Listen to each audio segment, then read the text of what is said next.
I love Tim Burton more than I love pretty much anybody.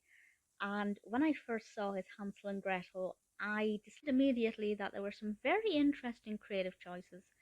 I did first see it about 7 or 8 years ago, and somebody uploaded it to YouTube. And the distribution of this is quite unfortunate, which I will discuss in a moment.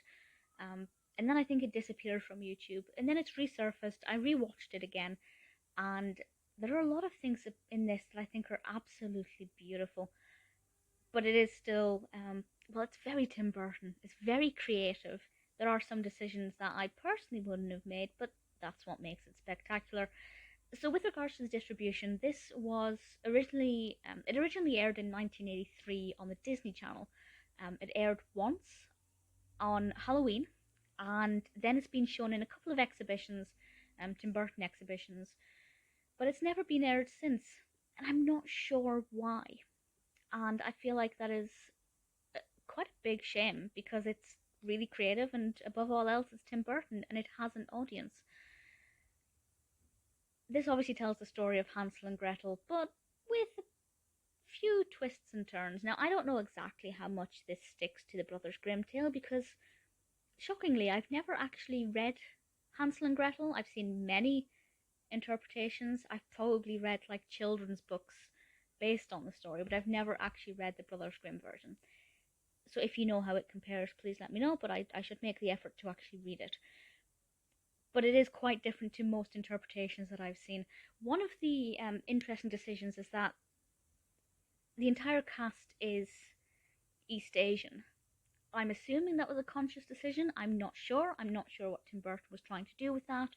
Or maybe he just found somebody he wanted to be in it, and obviously, when you've got a family unit, it makes sense to cast people of the same ethnicity. If anybody does know more about that and the casting, or who was cast first, please let me know. We do have a very traditional fairy tale here of children who are being detested by their stepmother. The wicked wife is played by Michael Yama, and he is absolutely fantastic. He also plays the wicked witch, which I think is a really beautiful dichotomy of this very human character treating the children badly, and then this witch, obviously a creature with magical powers. Creature is not the right word there, but a being with magical powers, obviously tricking the children as well. And I won't go too much into the narrative as I'm going to assume that you're aware of the story, but once she takes them to the woods and eventually they find this gingerbread house, they find the witch, and I won't tell you what exactly happens to the witch, just on the off chance you're not aware of the story. But I will say that the ending does kind of follow the traditional setup of what we know from Hansel and Gretel. Okay, so the narrative is very interesting, it's very thoughtful, you can analyse this to the hilt. I kind of assume that that is also the case with the Brothers Grimm version. I feel like the Brothers Grimm version will be a lot more detailed and meaningful than all of the children's versions that I've seen. So that's certainly a very strong positive. In terms of the creative set designs, the lollipop trees, or the lollipops outside the house, I loved. The trees themselves are amazing. The trees are actually just like thin sticks, thin dark sticks. In isolation, you probably would never tell they are trees. But when you see them all side by side, you know they are in a dark forest where it's so dark you can't make out intricate details and features. There's no need for any of that with these trees. And I thought that was fantastic, and it worked so well. I don't know what the budget for this is. According to Wikipedia, it was filmed for $116,000 on a 16mm. I'm going to take that as fact, but if anybody knows otherwise, feel free to correct me.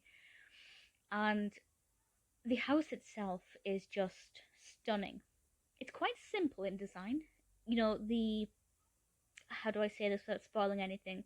The important kitchen implement that's needed is made out of cardboard. Nothing is over the top, nothing is elaborate. It's very cheaply made, but in a way that works aesthetically. And that's an aspect of it that I find quite creepy, actually. Some really brilliant stop motion. There's a great use of paint, these splatters of colours that feel very Tim Burton to me, and I really thoroughly enjoyed that. One of my favourite shots as well is actually at the very beginning when the children go up a ladder and the camera pans to follow them up the ladder and we can barely see the top of this ladder. It's really tall, and it's, it's not an overly complicated shot, but I really thoroughly enjoyed it. From a creative perspective, there is so much about this that I absolutely love. From a narrative perspective, who doesn't love Hansel and Gretel? I think it's such a shame that this does not get the proper attention it deserves now. I should also point out that there is a weird gingerbread man in this who is pretty fabulous, and I don't know if that's in the original story, but if it's not, I can completely see why Tim Burton would include this character. But it may well be an original character. But I absolutely adored it. If I wasn't a Tim Burton fan, would I like it as much? Maybe not. I'm well aware that I'm biased, but I do think it is a fantastic, creative piece of art. And if you appreciate, I guess the director is the auteur, I think this is something that you'll thoroughly enjoy. It's creative, it's a bit eccentric, it doesn't try to be too flamboyant while still being colourful and fun, and also very dark. It's got everything in it. The 1983 Hansel and Gretel needs more love and attention. Hopefully it will be screened again at some point. I absolutely love it.